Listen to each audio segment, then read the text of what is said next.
मैं ज्योति दोंग और BJP state महिला मोर्चा की चीफ स्पोक पर्सन और जेडपीएम 7 चिकोम कमला डिस्ट्रिक्ट की।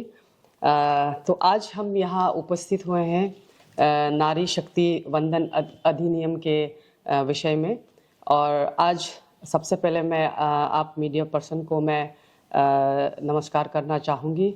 और हमारे साथ जो जुड़े हैं मेरे राइट साइड में हॉनरेबल एमएलए 29 बासर असेंबली कॉन्स्टिट्यूंसी के श्रीमती न्याबी दिनी जिर्ची जी, आपका भी मैं हार्दिक अभिनंदन करती हूँ। और हमारे साथ मेरे लेफ्ट में जुड़े हैं सीनियर बीजेपी कार्यकर्ता और कोर कमेटी मेंबर कान्यर रिंगू जी, और उनके साथ है हमारे बीजेपी स्टेट के महिला मोर्चा के प्रेसिडेंट नावम याहिताज जी। आपका भी मैं हार्दिक स्वागत करती हूँ और नमस्कार करती हूँ। तो आज हम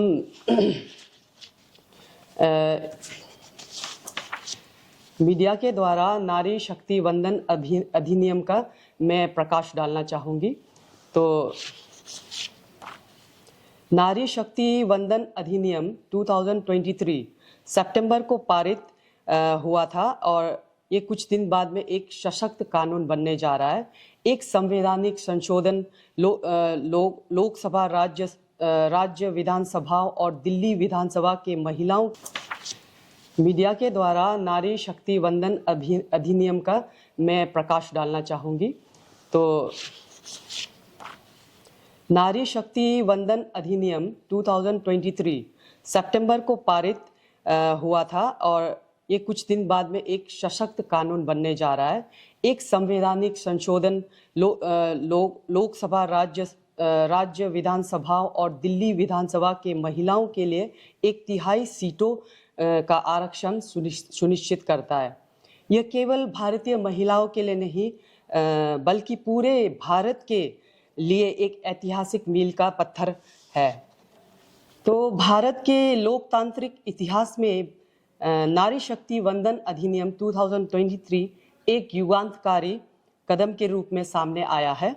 लोकसभा और राज्यसभा विधानसभाओं में महिलाओं के लिए 1/3 आरक्षण का यह प्रावधान केवल प्रतिनिधित्व बढ़ाने का सीमित नहीं है, बल्कि नीति निर्माण को अधिक समावेशी, संवेदनशील और प्रभावी बनाने की दिशा में एक ठोस कदम है।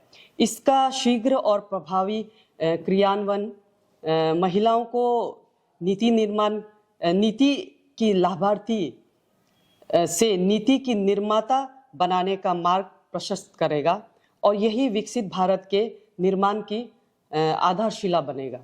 तो इस अधिनियम को लागू होने का सबसे बड़ा लाभ यह होगा कि शासन की प्राथमिकताओं में व्यापक बदलाव देखने को मिलेगा। जब निर्णय प्रक्रिया में महिलाओं की भागीदारी बढ़ती है तो शिक्षा, स्वास्थ्य, पोषण, सुरक्षा, जल और स्वच्छता जैसे विषय का अधिक प्राथमिकता के साथ सामने आते हैं। स्थानीय निकायों में, जैसे आप पंचायत बोल लीजिए, इसमें महिलाओं का आरक्षण का अनुभव पहले ही यह दर्शा चुका है कि महिलाएं प्रतिनिधित्व से नीतियां अधिक जन केंद्रित और प्रभावी बनाती है। अब यही प्रभाव संसद और विधानसभाओं के स्तर पर दिखाई देगा, जिससे विकास की दिशा अधिक संतुलित और समावेशी होगी। इस परिवर्तन की पृष्ठभूमि पिछले एक दशक में की गई है। तो प्रधानमंत्री नरेंद्र मोदी के नेतृत्व में महिलाओं के सशक्तिकरण को एक व्यापक और जीवन चक्र दृष्टिकोण से देखा गया है, जैसे बेटी बचाओ, बेटी पढ़ाओ और सुकन्या समृद्धि योजना, इन सभी से और उच्च शिक्षा और एक तकनीकी क्षेत्रों में महिलाओं को भागीदारी में लगातार वृद्धि और इस बदलाव की स्पष्ट तस्वीर प्रस्तुत करती है। तो स्वास्थ्य और पोषण के क्षेत्र में भी उल्लेखनीय प्रगति हुई है। जैसे मातृ मृत्यु दर में भी बहुत कमी हुई है और जो महिला के स्वास्थ्य के क्षेत्र में सकारात्मक बदलाव को दर्शाता है। तो आर्थिक सशक्तिकरण इस परिवर्तन का एक महत्वपूर्ण आधार है। जैसे जनधन योजना हो गया और मुद्रा योजना और स्वयं सहायता समूह के माध्यम से संगठित होकर आत्मनिर्भर की दिशा में आगे बढ़ रही है। तो इसी में महिलाओं को बहुत इस क्षेत्र में महिलाओं को बहुत सशक्त किया गया है। तो महिलाओं के जीवन में गरिमा और सुविधा सुनिश्चित करने के लिए भी उन्हें आवास योजना के द्वारा और उज्ज्वला योजना और स्वच्छ भारत मिशन, जल जीवन मिशन, इन सभी के द्वारा भी महिलाओं को बहुत लाभार्थ पहुंचाया गया है। और इन पहलों से महिलाओं को समय, स्वास्थ्य और सम्मान तीनों स्तर का पर सशक्त बनाया है। तो इन सभी प्रयासों से मिलकर एक ऐसा मजबूत आधार तैयार किया है जिस पर नारी शक्ति वंदन अधिनियम का प्रभावी क्रियान्वयन और अधिक परिणामकारी सिद्ध होगा। जब संसद और विधानसभाओं में महिलाओं की संख्या बढ़ेगी तो वे इन योजनाओं को प्रभावी बनाने के साथ साथ नई नीतियों में भी सक्रिय भूमिका निभाएगी। इससे शासन की अधिक उत्तरदायी, पारदर्शी और संवेदनशील बनेगा। और भारत में हमेशा महिलाओं को अपनी शक्ति के रूप में देखा है। अब नारी शक्ति वंदन अधिनियम 2023 के माध्यम से इस विश्वास को कानून के रूप में दिया गया है। तो ये केवल आरक्षण नहीं बल्कि एक आवश्यक सुधार है। तो आज भारत एक महत्वपूर्ण मोड़ पर है। अर्थव्यवस्था में वृद्धि हो रही है, इंफ्रास्ट्रक्चर में वृद्धि मजबूत हो रहा है, लेकिन आधी आबादी को निर्णय प्रक्रिया में शामिल किए बिना यह विकास अधूरा है। इसलिए नारी शक्ति वंदन अधिनियम महिलाओं के सशक्तिकरण में की दिशा में एक महत्वपूर्ण कदम है। यह भारत को अधिक समावेशी और मजबूत बनाएगा। और शासन में महिलाएं भारत के लोकतंत्र का अगला कदम है। आज भारत में हर चुनाव में महिला बड़ी संख्या में मतदान केंद्र पर लाइन में खड़ी होती है और वो वोट डालती है। हाल ही के चुनाव में कई जगहों पे महिलाओं की संख्या पुरुषों से ज़्यादा है। ये महत्वपूर्ण बदलाव दिखाता है। अब महिलाएं लोकतंत्र में के किनारे नहीं बल्कि उसके केंद्र में है। तो 2024 के चुनाव में भी महिलाओं का 65.78% मतदान हुआ, जो कि पुरुषों की मात्रा में ज़्यादा है। तो ये दिखाता है कि महिलाएं लोकतंत्र में ज़्यादा सक्रिय हो रही है। लेकिन जब हम संसद और विधानसभाओं में देखते हैं तो वहाँ महिलाओं की संख्या कम है और अभी भी हमारे संसद में 15% ही है। तो ये पहले की तुलना में प्रगति तो है, लेकिन एक आदर्श स्थिति से दूर है। तो इसलिए पंचायत में हमने देखा है कि आज पंचायत में 14 लाख महिलाएं चुनी गई है और कुल प्रतिनिधियों का लगभग 46% है। तो इससे पता चलता है जब महिलाओं को मौका मिलता है तो वे पद ही नहीं संभालती बल्कि शासन को मजबूत बनाती है। आज इसलिए नारी शक्ति वंदन अधिनियम इसी दिशा को एक महत्वपूर्ण अवसर है और इसका सही उपयोग हमारे लोकतंत्र के भविष्य को तय करेगा। तो अंत में लोकतंत्र सिर्फ वोट देने का अधिकार नहीं बल्कि यह भी जरूरी है कि लोग स्वयं का शासन को प्रतिनिधित्व होता हुआ देखें। तो जब लोगों को लगता है कि उनकी आवाज़ सुनी जा रही है तो लोकतंत्र और मजबूत होता है। तो लास्ट में मैं कुछ शब्द और जोड़ना चाहूँगी कि ये जो नारी शक्ति वंदन अधिनियम है ये सिर्फ एक वर्ग और एक दल के लिए नहीं है, ये सभी नारियों के लिए है। तो इसलिए आप सभी नारियों से अनुरोध है कि इस अधिनियम का पुरजोशी से खुले हाथ से आप लोग स्वागत कीजिए और समर्थन कीजिए। और हमारे द्वारा ये एक हमारे लिए बहुत गर्व की बात है और ये एक हमारा ऐतिहासिक दिन होगा। और इसीलिए हमारे द्वारा हम पद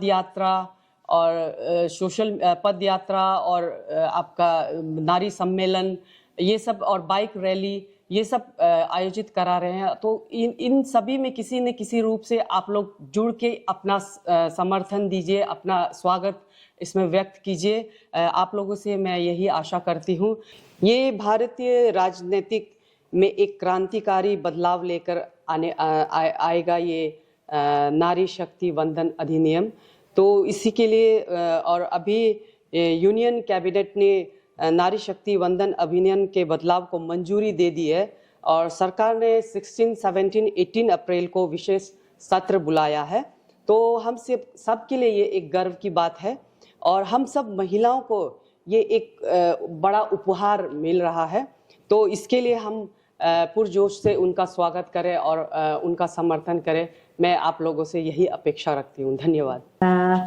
हम लोग का हमारे अरुणाचल प्रदेश में हम लोग का 60 लेजिस्लेटर है। आउट ऑफ 60 लेजिस्लेटर हम लोग ओनली 4 वोमेन जो है इस बार पार्टिसिपेट हुआ था इलेक्शन में। तो हम लोग 4 जो है हम लोग मिला है।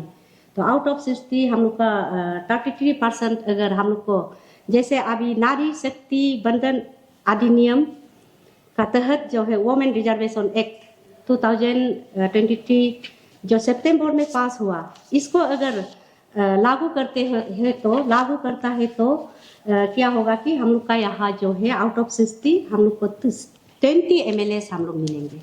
तो इस हिसाब से मैं इसको सपोर्ट करती हूँ। हमारे यहाँ इस बार जैसे भी नारी शक्ति वंदन अधिनियम वोमेन रिजर्वेशन एक्ट को जैसे भी सपोर्ट करती हूँ, अच्छा से लागू किया जाए और ताकि हमें इसका लाभ मिल सके।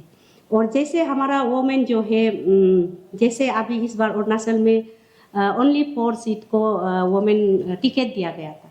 तो इसमें जितना भी टिकट दिया है हम लोग सब जीत के आए हैं। तो इसके लिए और इस बार अगर हमारे वोमेन को आउट ऑफ 60 20 अगर सीट देता तो और भी हम जीत के आना था। जैसे कि अभी हम लोग जनरल में जीत के आया, अगर 20 अगर होता और उसका बाद जनरल में भी हम लोग पार्टिसिपेट करता तो जरूर हम लोग ज़्यादा वोमेन को देखने मिलता। और इस बार जैसे कि अभी नारी शक्ति वंदन अधिनियम जो वोमेन रिजर्वेशन एक्ट जो पास कर दिया है, तो इसको अच्छा से अगर हम लोग को इम्प्लीमेंट करता है तो हम लोग लॉ मेकिंग पॉलिसी मेकिंग में हम लोग भागीदारी होगा वोमेन जो है। तो इसलिए हम जो है मैं और हमारे अरुणाचल का पूरा जो जितना भी महिला है हम लोग इसको सपोर्ट करते हैं। गवर्नमेंट ये अमेंडमेंट को अच्छा से हमें पास कर दिया जाए इस बार। और नया अमेंडमेंट करेगा बोल रहा है, तो इसको पास करना है। सपोर्ट करती हूँ इसके लिए। और जैसे कि अभी हमने देखा है कि जैसे बेटी बचाओ बेटी पढ़ाओ बेटी बचाओ बेटी पढ़ाओ स्कीम में देखा है कि हम लोग का वोमेन जो है पहले पढ़ाई लिखाई में बहुत पीछे था। इस बार जैसे एक ट्राइबल स्टेट होने का नाते हम लोग का ट्राइबल स्टेट में थोड़ा सा परसेंटेज ज़्यादा आगे आ गया है, ये दिखाई मिल रहा है हमें। और साथ ही साथ और हमारे सीनियर से यहाँ पे आप लोग भी थोड़ा भाग लीजिएगा। ये जो नारी शक्ति वंदन अधिनियम को हमारे गवर्नमेंट ने वोमेन रिजर्वेशन एक्ट 2023 सितंबर को ये बिल पास होके बहुत ही हमारे नारी के लिए बहुत ही एक लाभदायक बिल पास हुआ है। तो इसमें हमें जो है हमारे अभी के BJP government under the leadership हमारे honourable prime minister Narendra Modi ji को मैं सपोर्ट करती हूँ और थैंक यू देती हूँ। हमारे नारी एम्पावरमेंट वोमेन एम्पावरमेंट को बढ़ावा देने के लिए थैंक यू।